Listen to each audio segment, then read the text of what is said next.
Good morning. I'm Brian McCarthy. I'm one of the nurse practitioners here at the Mood Treatment Center, and I'm going to be talking to you today a little bit about spirituality and stress. My own background, I have had a lifelong devotion to spirituality and spiritual practices. If you've ever looked at our website and looked at some of our profiles, and some of you may be patients of mine as well, you may have seen that for many years I was a monk. I was a Franciscan for a long, long time, which put me in touch with a whole variety of different types of spirituality that I continue to incorporate in what I do with my patients and in my own personal life. And with that, I'm going to talk a little bit about how to use your spirituality as a strength and a resource during times of stress. As we go along, you'll have an opportunity to ask questions. And I have some instructions down here. You can click questions in the menu box, I think, and also you can toggle back and forth with your tablet or anything like that that will enable you to ask questions. And I'll take a break probably halfway through in case people do have questions. And then, of course, there's going to be some time at the end for it. So, whenever you start talking about spirituality, it does kind of move us in a direction that not everybody's comfortable with. Spirituality is often something very emotionally charged for people. Some folks are very, very comfortable with it. Some folks have it so intimately tied to religion that it's often very hard for them to talk about. How I kind of want to approach it is as a universal thing that is common, is universal to all of us just as human beings. And if you look at my slide here, as human beings, we all have a spiritual side. Even atheists, one of the most famous of all of the psychoanalysts, Jung, was very clear that even atheists have a spirituality. It's the part of who we are that seeks meaning in life and is drawn to be connected with a greater reality outside of ourselves. And outside of the self in general. We can become more in touch with our spiritual side and use it to find peace in times of stress. It really is our spirituality that allows us and that pushes us to live as the embodied spirits that we really are.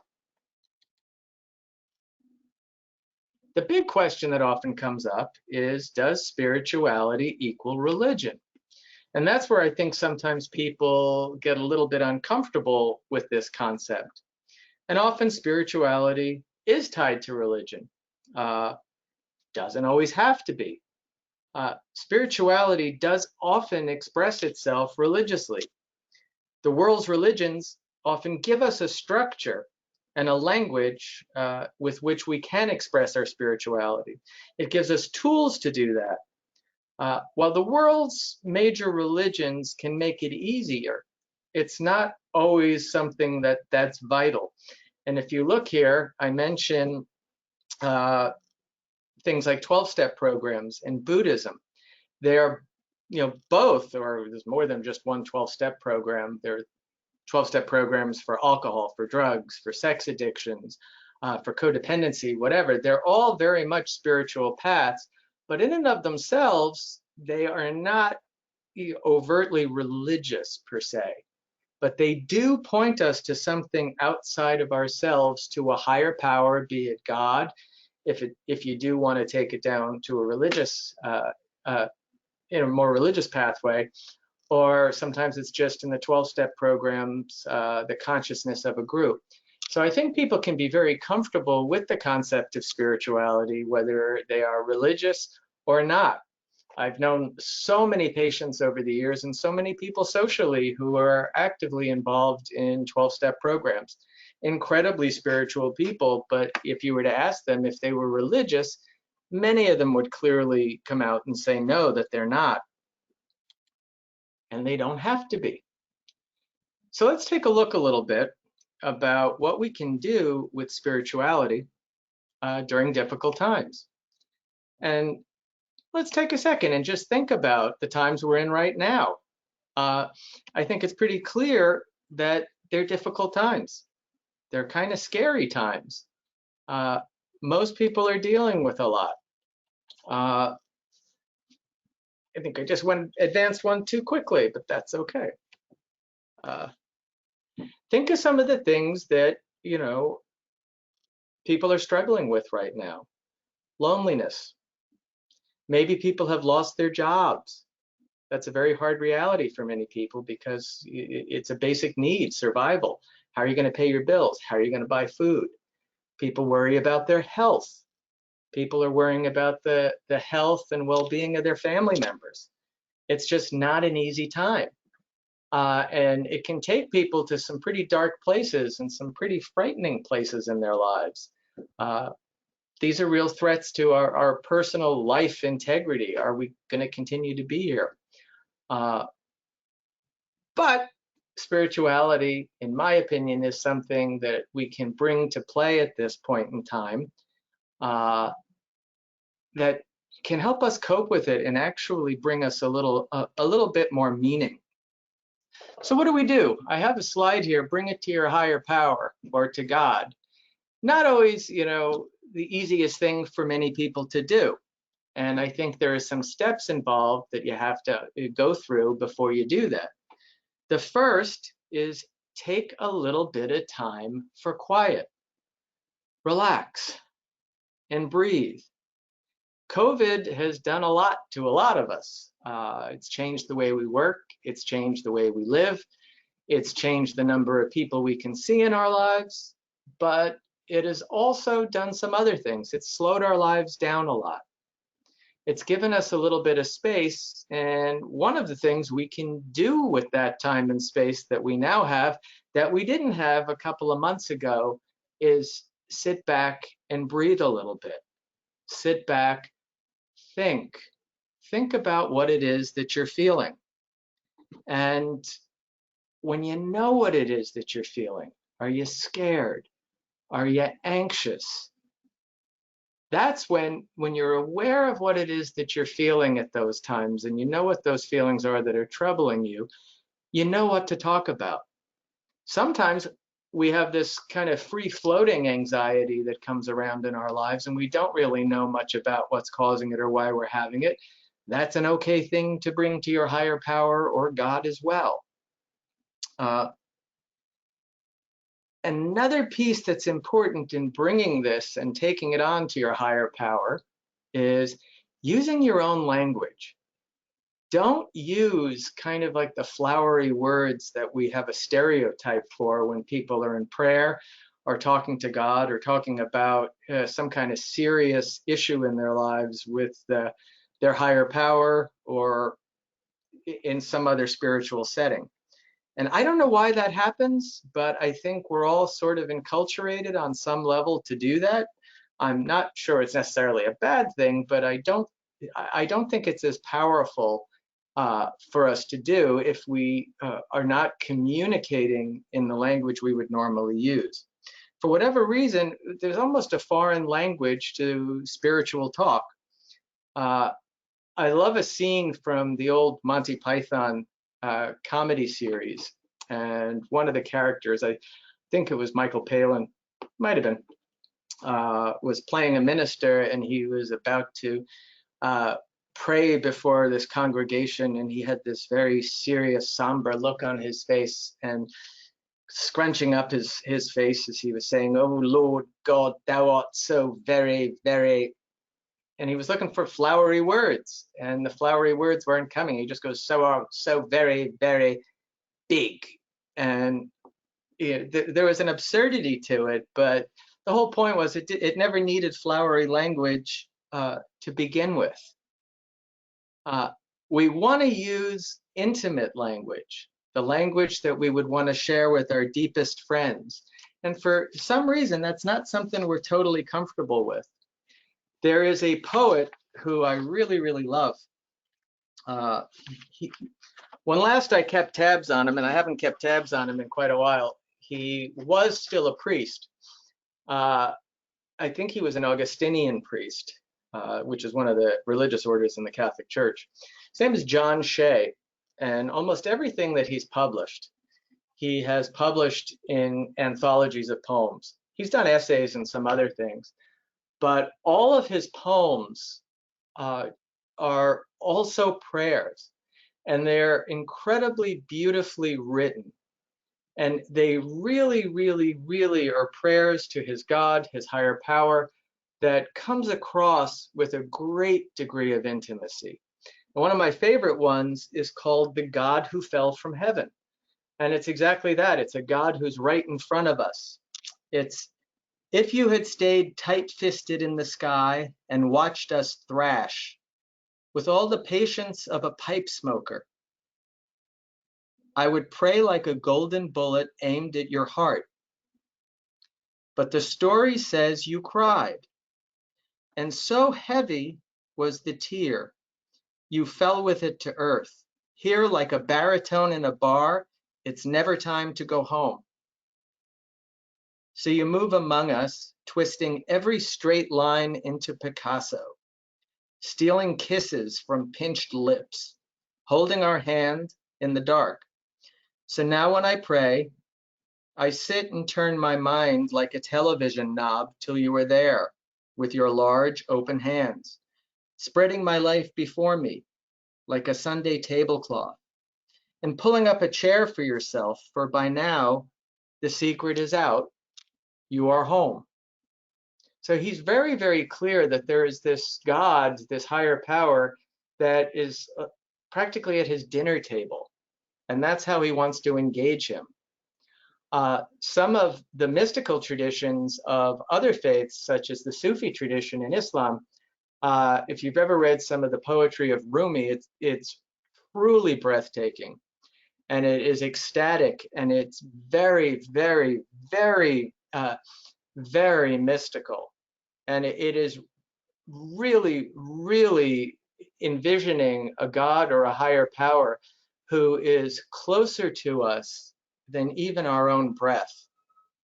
And one of my favorite poems of his that kind of encapsulates that is he writes, and his poems tend to be quite short as well. You know, they're Turkish, but they're almost like Zen koans, and I just love them. The moment I heard my first love story, I started looking for you, not knowing how blind that was. Lovers don't finally meet somewhere. They're in each other all along. So that God is really closer to us, as I said, than just than our breath. So if we have feelings of anxiety and fear and things like that, you do want to take time and bring them in reflectively and contemplatively before your higher power. What do you do about anger? Anger is always a very difficult emotion, I have found, with folks in the spiritual life. For whatever reason, people tend to be incredibly uncomfortable with anger and prayer. I don't know why. We're fine with a lot of other emotions. If somebody's in an airplane and it hits a pocket of severe turbulence and the plane is shaking, people automatically, they don't even think about it. There's like an, oh my God, you know, and that's okay. But there's something about an intense degree of anger. It's sort of like, how dare we? Who are we to yell at God? You know, again, that enculturation that we only should be using the most polite, most wonderful of language with God. And keep in mind, this is the same God or higher power who's incredibly intimate with you, who wants to know your anger, who can take our anger. One of my greatest gifts over the years from having lived as a Franciscan were some of the older men in the community with whom I'd lived. Some of them were incredibly spiritual, incredibly holy, powerful people, and they all had stories. You know, they may have been saints. Every saint has a past, and every sinner has a future. Some of these folks had incredible pasts. But there was one of the older men in the community who's now deceased, unfortunately. His name was Jude Murphy. And Jude was probably pushing 85 when I knew him. And he had lived a very difficult life in his early years. He had dealt with alcoholism almost up until the time he was in his 50s, and then he went into recovery, and it was, in his mind, one of the greatest gifts he'd ever experienced in his life, because it opened him up to a whole different level of compassion and understanding. And he truly was one of the most compassionate and most understanding human beings I'd ever met. The Catholic tradition, as well as I think the Orthodox and on some level some Anglicans, will also use a sacrament called confession. And Franciscans, typically, it's a big part of their ministry. And it was always interesting because confessions were usually offered at a lot of the Franciscan larger churches almost around the clock.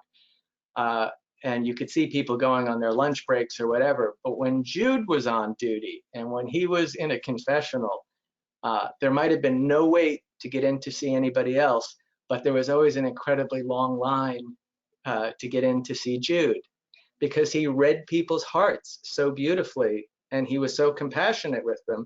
And he had this ability to take them and put them back in touch with their higher power, their God who did love them.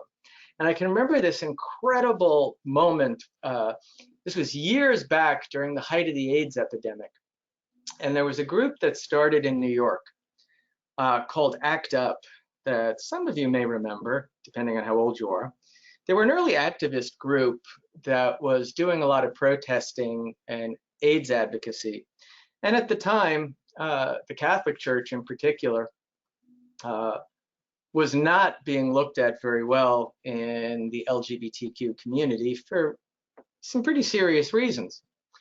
But one of the things that some members of ACT UP were doing was they were going to church and they were going to Mass. And when it was time for communion, they would, in protest, get up, receive communion, then throw it on the floor and stomp on it.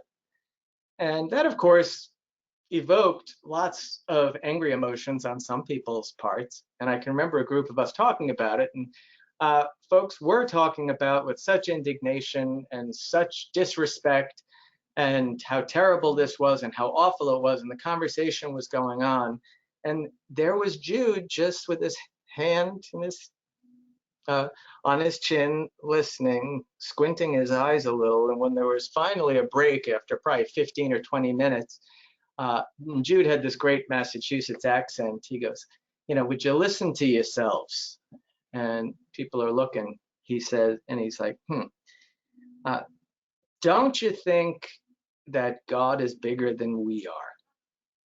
Don't you think that God understands and totally gets the amount of pain and anger and suffering that causes people to act in that way?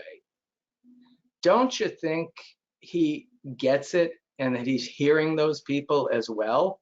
And what's more, because he's so much bigger than we are, I bet he is over this a long time ago and probably never was too upset about it, if at all. So why are you folks hanging on to it? So for Jude, anger's okay. And if we look at it in so many other ways, if you look scripturally, there are examples of it everywhere. If you have ever read the Psalms, you have the entire range, the entire full range of human emotion there, from joy, ecstasy, to some pretty scary anger. There are some Psalms that you have to kind of convince and make people believe are actually part of the Psalms. I think if you've ever read Psalm 137, it doesn't show up in church a lot, but it's truly a psalm of a great deal of anger, where the Hebrews are in Babylon and they're in the captivity period of their lives. And there's one line in it, I'm not going to bother reading it because it's kind of disturbing to some folks, but where they talk about taking the vengeance out on the heads of babies. People are like, what? That's in the Psalms? Yeah, it is. Because that kind of anger and rage is a normal human emotion. And people are expressing it and bringing it to God or their higher power. And again, I'm not saying it's a good thing to talk about smashing babies' heads or doing anything like that, but it is one of those intense, overwhelming emotions we also have. If you also heard the book of Job, uh, Job, in so many ways, is the prototype blues singer, or country singer.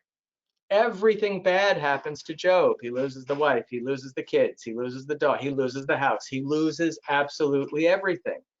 And if you look at Job chapter 3, a good part of the book is an incredibly long rant about cursing the day he was brought forth from his mother's womb. It's almost like the Olympics of anger. So can you get angry at God? Can you get angry at your higher power? Absolutely. It's not something you have to be afraid of. God can take it, and God wants to know how we feel.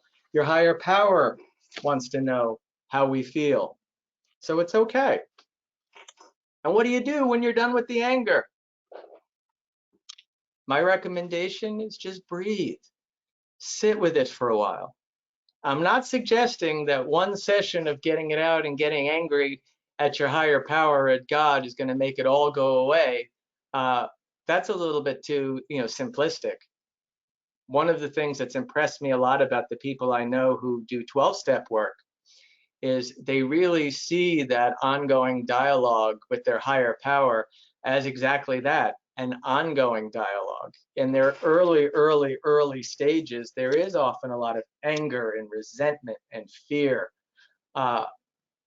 And it's not just one session. It takes people really thoroughly to do all 12 steps in an incredibly long time. And they're constantly revisiting. And as many of them talk and have told me over the years, the resentment and the anger that they were feeling and the fear, as they surrender a lot of it over time, it changes. The dialogue continues. They continue to meet and have encounters with their God, with their higher power, but the tenor of it changes dramatically, and it becomes just so much more peaceful for them. But you got to get it out before it can be, you can hit that point of peace. So feel it, let it out, and then breathe into it and relax. Use the time you have now, the time, the space that COVID's giving us to relax. The Christian mystical tradition will often talk about that time of that cathartic experience of where you finally have expressed this and you get it out as resting in the Lord. Just rest. Take the rest that you probably need because you've been stressing and angry and anxious and fearful or whatever. Rest. In other traditions, it's just a good period of peace for you when it's done. And like I said, it's not going to be one and all, one and done. It's the type of thing that folks have to revisit again and again. And over time, I think most of us, if you're pretty diligent with the practices, you'll start to see it dissipate a bit, and you'll start to have a little bit more peace. So the anger and the feelings, they're out. Then what do we start doing?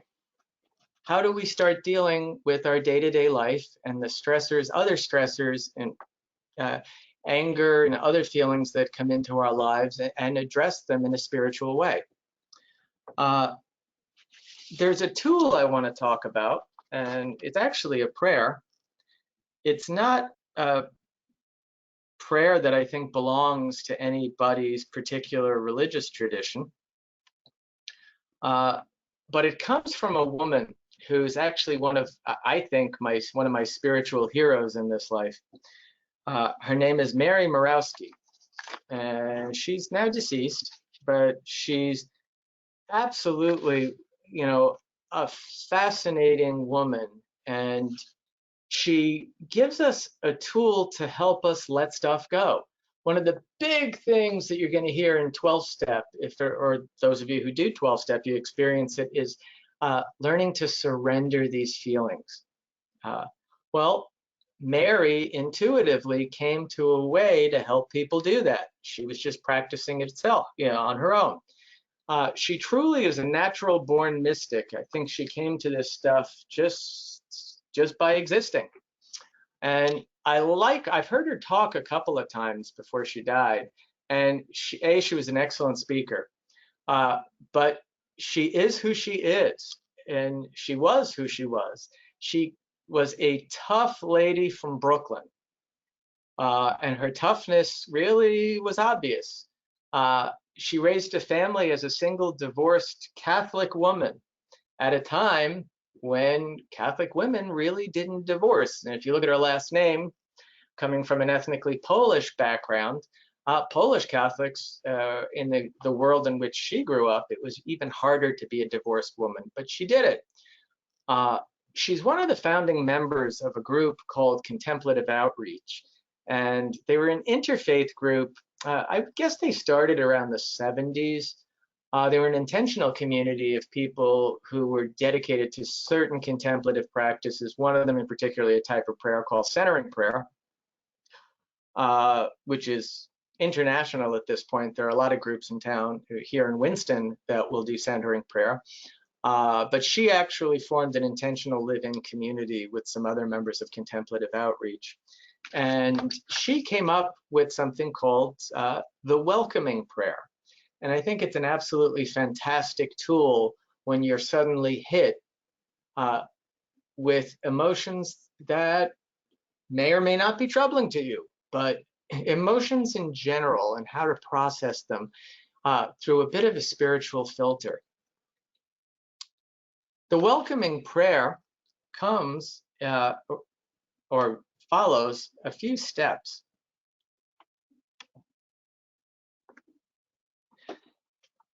People who've been in therapy over the years, and people who, both as people providing therapy and receiving it, have heard quite a lot over the years about mindfulness and the value of mindfulness. Mindfulness teaches us not to run away from our feelings, but to sit with them and to feel them if we're going to deal with them on some kind of an effective way, or in any kind of an effective way. For some folks, they've accused it, or they've said they weren't comfortable doing it because it seems kind of new age or Zen-like. And I can see how people would sometimes feel that, but it doesn't necessarily have to be that way. This is a woman who's coming out of very clear-cut, not new age tradition. And as I said, she just came to this kind of naturally, and she used it as a beautiful tool in her life for interior personal growth. So the 4 stages are pretty straightforward. When you get feelings, whatever they are, feel them. Don't run away from them. Sit with them. Breathe. Be conscious of what you're feeling. Know about where you're feeling it. Are you feeling it in your chest? Are you feeling it in your shoulders? Breathe. Are you feeling it in your back? Feel it. Breathe. Don't run from it. In her view, and also reflective of the view of most people who practice mindfulness, these are not bad things. These feelings of anxiety, stress, anger, rage, they just are what they are. I think one of the biggest ones that people try to avoid is anxiety. And I think one of the ways that mindfulness or these kinds of practices come in is we realize the more you try to consciously fight it, the more it lingers, the more it kind of grabs hold on us and won't let us go. When you surrender to it and just let your body feel it, the wave comes and it goes. And it's not bad. Anxiety, according to Mary and lots of people in psychology, it's not a bad thing. Anxiety is something coming from deep inside of us, from a part of us that cares about us and is worried about us and loves us and is trying to protect us from some kind of harm. So don't run away from it. Actively, according to Mary, welcome it. Welcome what you feel consciously. Just sit with it. And as you begin to feel the waves come and the waves go, Surrender it to your higher power, whether it's God, the consciousness of your group if you're in 12-step, however you understand your higher power. Begin to surrender it. And she would use this formula very consciously. She would talk about consciously giving up the desire at that particular moment for security and survival, which if you think about it, it's a pretty core need. Esteem and affection, another core thing. And also these are things that often drive a lot of our anxiety. We don't feel safe, we don't feel cared for, we don't feel loved. Give up the desire for power and control. And give up the desire to change the situation. Surrender it all and just breathe into it. Keep breathing and eventually come back.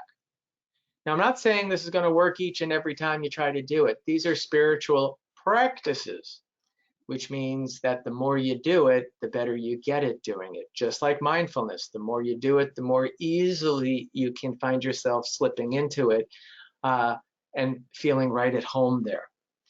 One of my favorite stories about Mary, though, as to how she really incorporated this into her life. In one of her writings, she was clear that we shouldn't be doing this just for things that are troubling us at the time. We can welcome all of our feelings when we're conscious of them. And she talked about a time where she had given one of her many presentations or lectures, and she thought it went really, really well. And a large number of people came up to her afterwards, and they were talking to her about what she had done and how great it was. And they really felt it was a meaningful presentation. And she was feeling really good about it. And she got in her car and she was driving home, and she was kind of like riding on a little bit of a cloud of, wow, this feels really good. I did a great job. And it hit her as she was driving. Welcome pride, welcome arrogance, things that she wanted to work against. You know, arrogance, pride, all of those things, not the best things, but they had a lesson for her as well. For a person whose main goal in life was to live simply and humbly, she welcomed those feelings as opposed to, whoa, I don't want to think about that. She died a few years back after she had an accident where she hit her head. And folks who were around her at the time were saying that she was welcoming her pain. So definitely committed, and an absolutely brilliant woman, and just an excellent example of how to walk very humbly in this life and with a great deal of peace. So,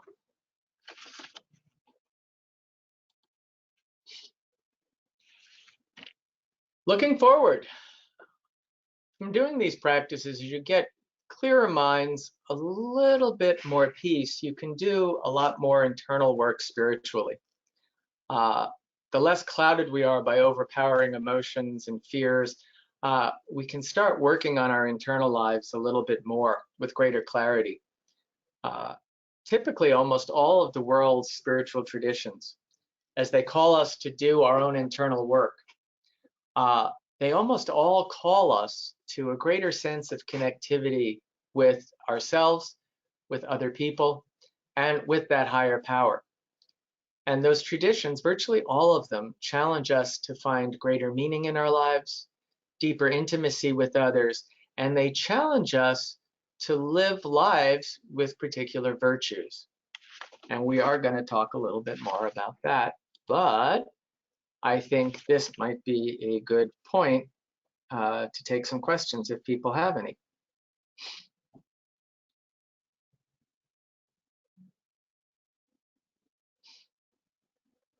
And if you don't, that's okay too.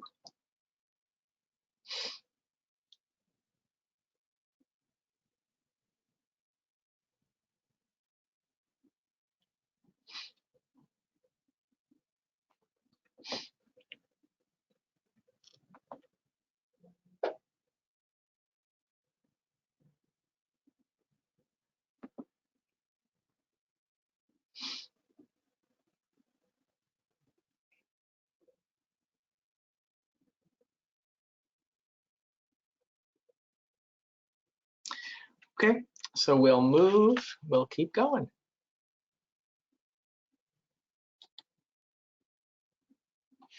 So finding meaning.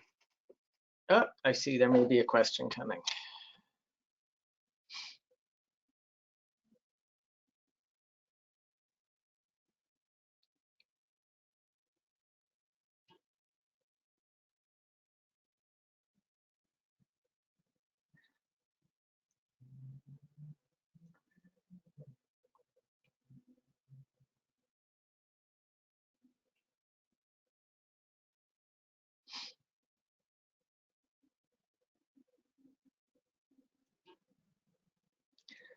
A partner who is not spiritual, if you find yourself spiritual, uh, well, I think it's one of those things where you have to take your partner where they are and where you are. That's where the compassionate stance that our own spirituality calls us. People find their spirituality, or it finds them at just the right time in their lives. And in the meantime, you continue to be as compassionate and loving as you can.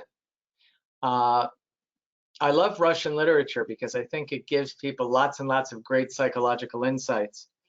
I love Dostoevsky particularly, and if you've ever had the chance to read his novel, The Idiot, an idiot in Russian has a totally different understanding. Idiot, it's more like just a person by themselves who's off, because remember, communal lifestyle in Russia was so necessary.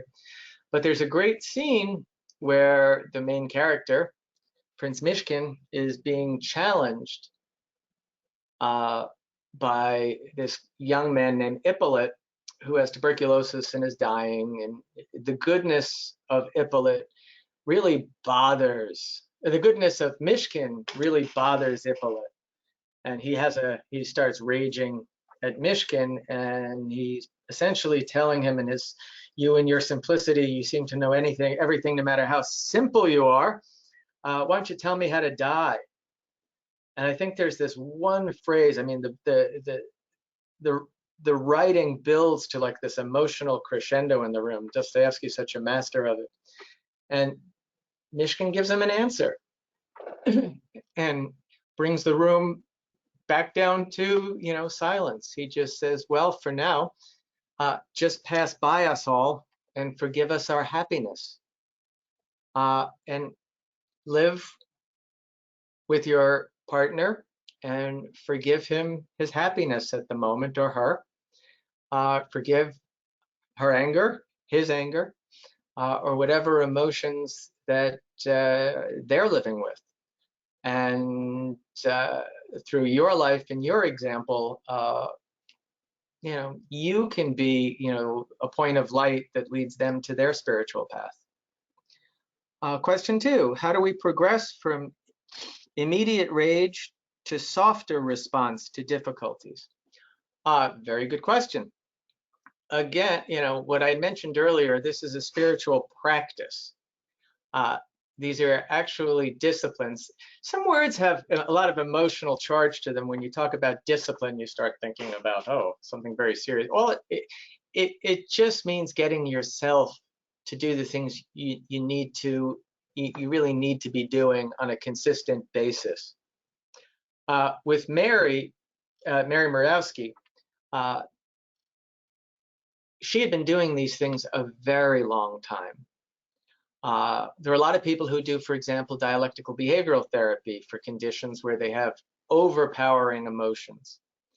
And the consistent practices of DBT begin, I have no proof of this, but just the way therapy works and the way psychiatry works, the ongoing practice, I think, begins to form new neuron connections in your brain.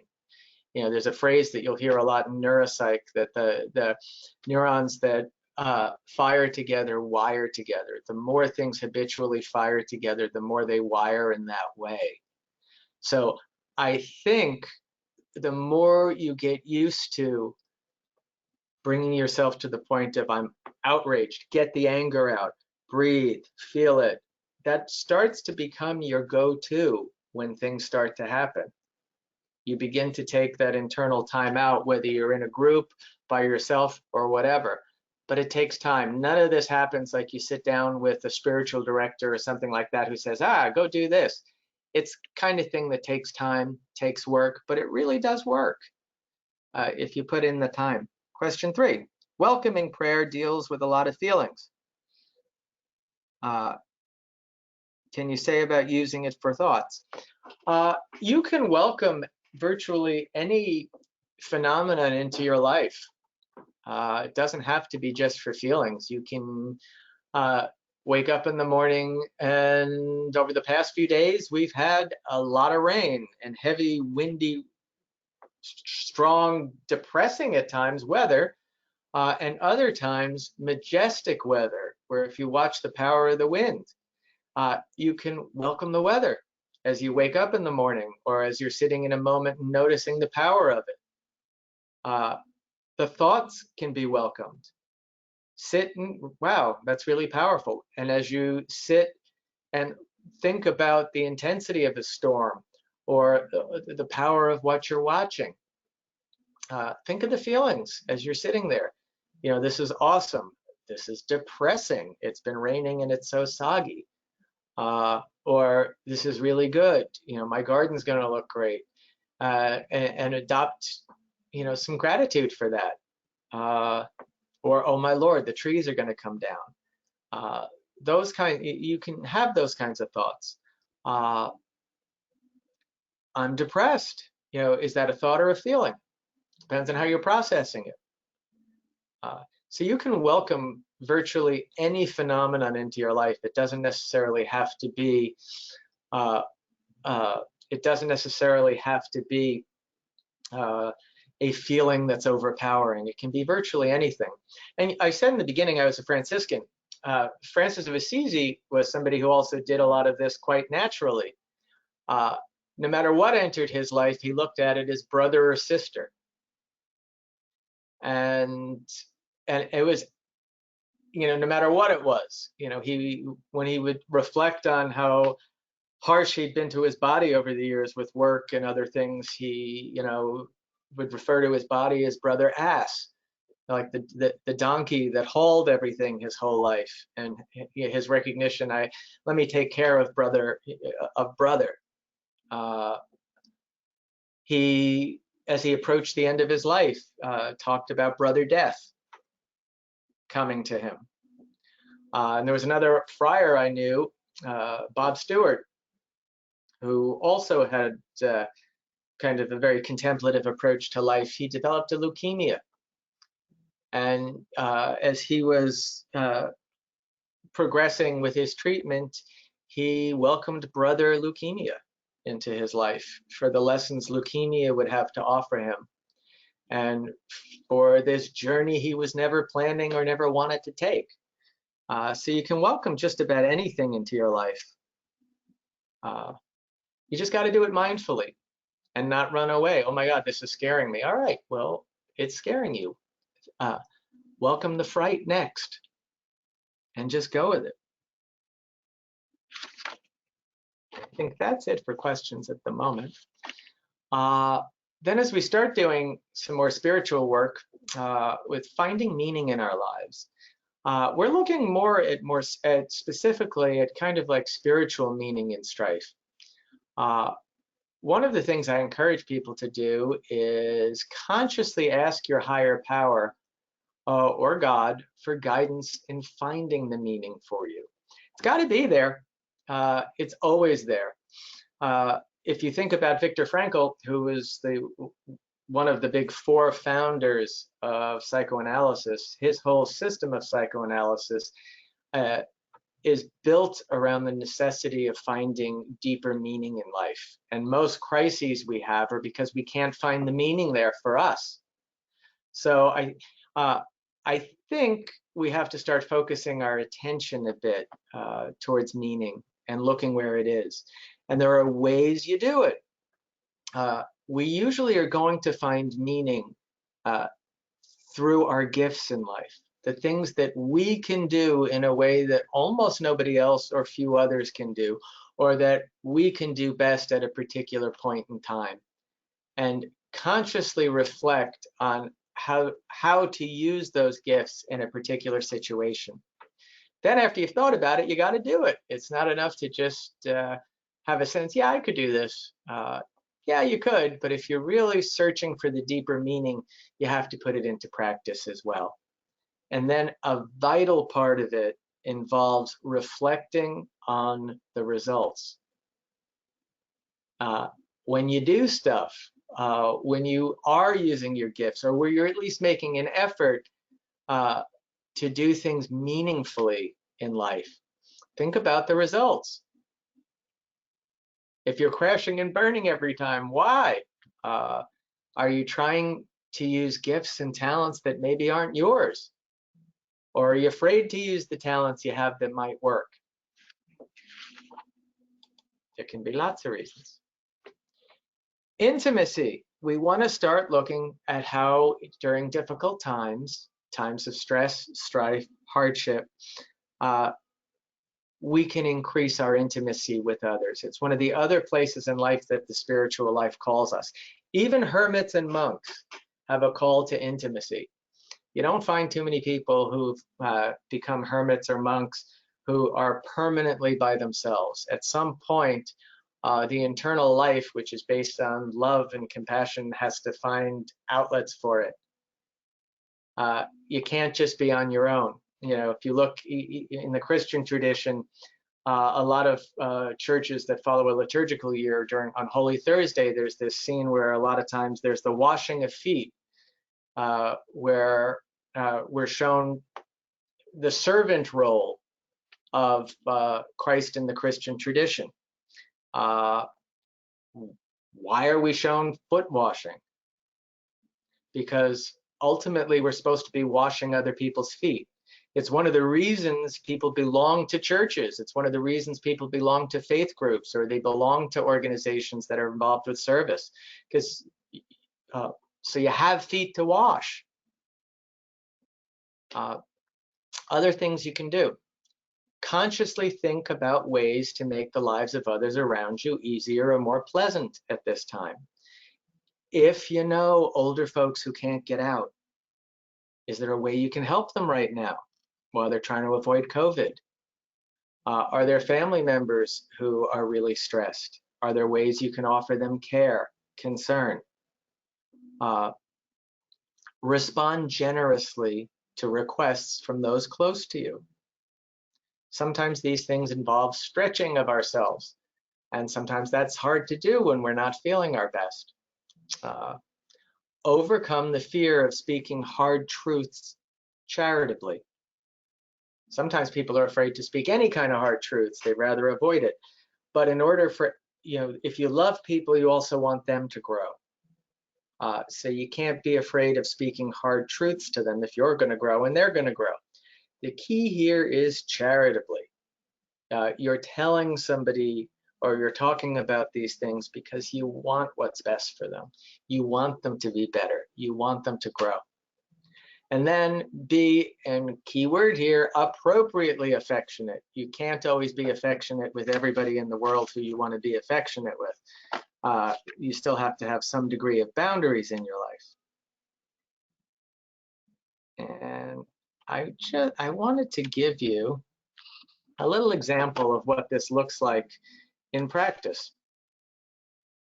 Oh, virtue. The spiritual life pushes us also, and this is not something that's specifically Christian. Virtually all of the spiritual paths in the world have historically looked at virtue. Even philosophical paths, if you go back as far as Aristotle, a big thing that they focused on in their study of ethics and things was living the virtuous life. Now, the main virtues are faith, hope, charity, prudence, justice, temperance, and fortitude. And no, you don't need to memorize or look, just understand that there are these certain virtues that if we live out of them, our lives just tend to be easier on many levels. Not necessarily easy, but easier. During times of spiritual and emotional and economic hardship, while we're struggling, very often it is one or more of these virtues that is being very challenging for us. I would really encourage you to try to identify which one of these virtues you're being challenged for right now. For some folks, it may be hope. You know, they feel like this corona thing is never, ever, ever going to get better. Or it's charity. They're just thinking about themselves right now. What can I do for my immediate family? To heck with everybody else. Let me hoard stuff. Let me make sure that I have what I need and never mind anybody else. Then when you've identified what that virtue or those virtues are, you want to consciously work on developing and trying to live outside of them. This is a little bit about what it may look like. This is a woman I know, known her for years. Her name is Ellen. Also someone very dedicated to kind of contemplative practices and also a person of a faith tradition. I'm pulling something up for it. A few years back, Ellen's 22-year-old daughter lost her baby to a particularly aggressive form of cancer. And it really threw Ellen into a tailspin. She withdrew from family life and life in general, got depressed, started having physical problems, felt lost, alone. She was a person of prayer, felt really flat though. Felt like she was praying to a brick wall. So she became avoidant and was avoiding people, anything, including her daughter. And we talked. And one of the things that came up again was this great fear of expressing anger to God. And it was something she was very angry about. And it was building up inside of her. And this is a woman who'd been involved in a faith tradition her whole life. But nonetheless, it was still something she was not totally comfortable with. And we talked a little bit more about it. And I think the more we get comfortable with open and honest prayer with our higher power and God, the easier this gets. There's a prayer I love, also by John Shea.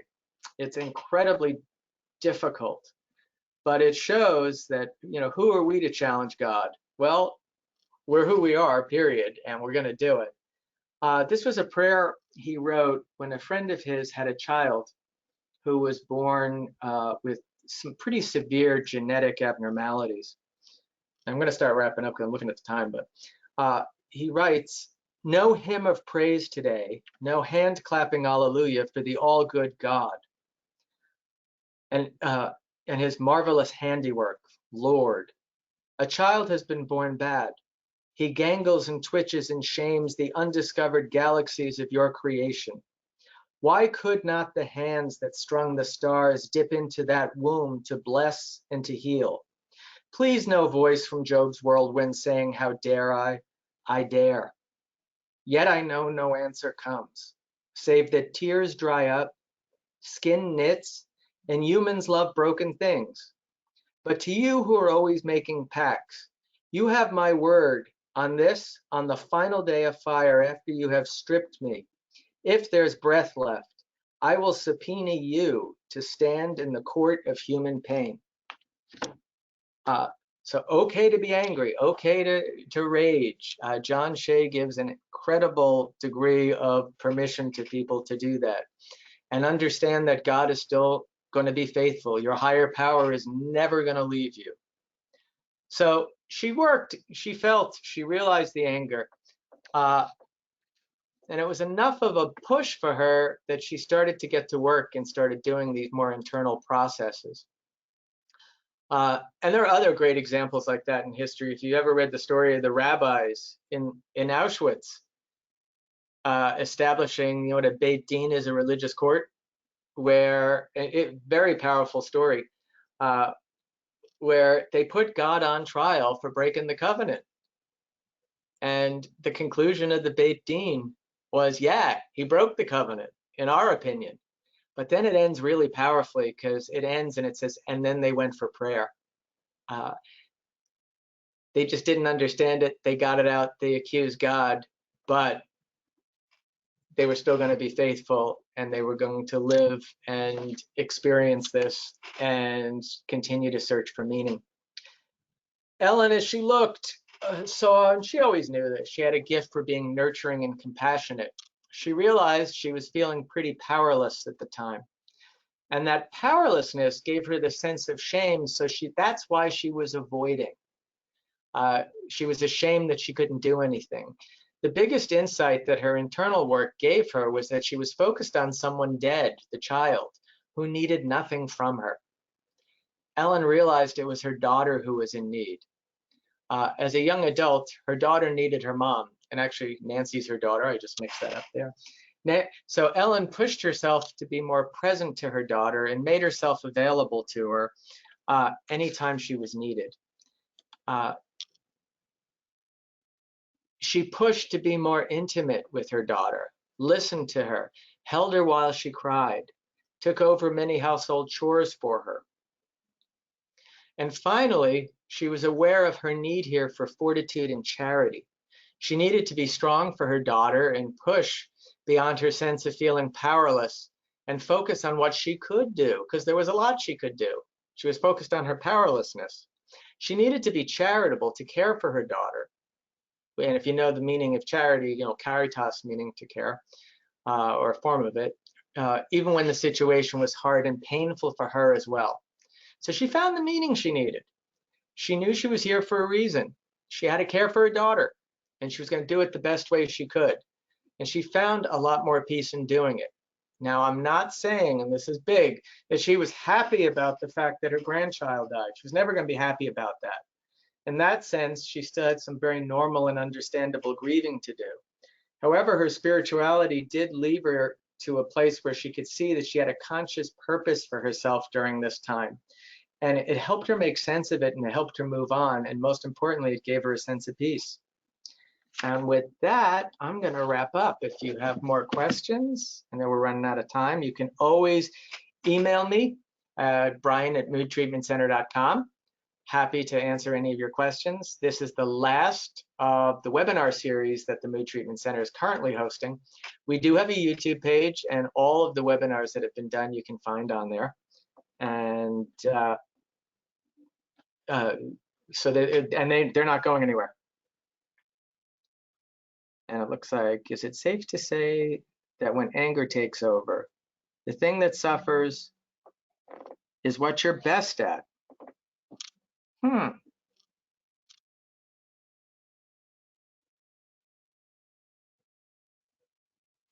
Interesting question. I would say that when anger takes over, it's not necessarily what you're best at that suffers. When anger fully takes over, I think everything suffers. I think anger has a necessary purpose, and it's appropriate to be angry. But anger is something that we should feel and process. It's not something meant for us to be acting out of. I can think of so few examples where acting out of anger has ever gotten anybody, what they internally deeply wanted and needed in their lives. If they felt it did, it was probably satisfying a need that's probably not a very healthy one, a need for revenge or a need to make somebody else unhappy. But anger is a normal, natural emotion. It's not something to run away from or to be afraid of. But you want these tools in place so that we can feel it, let it go, and see what lessons it's trying to teach us. You might want to see somebody, you might want to get revenge on someone, but you can sit back, what is that teaching me? Maybe I need to learn to let some things go. Maybe I need to know how to express this a little bit differently. Maybe it's teaching me I need to take a break for now until I have better answers for something.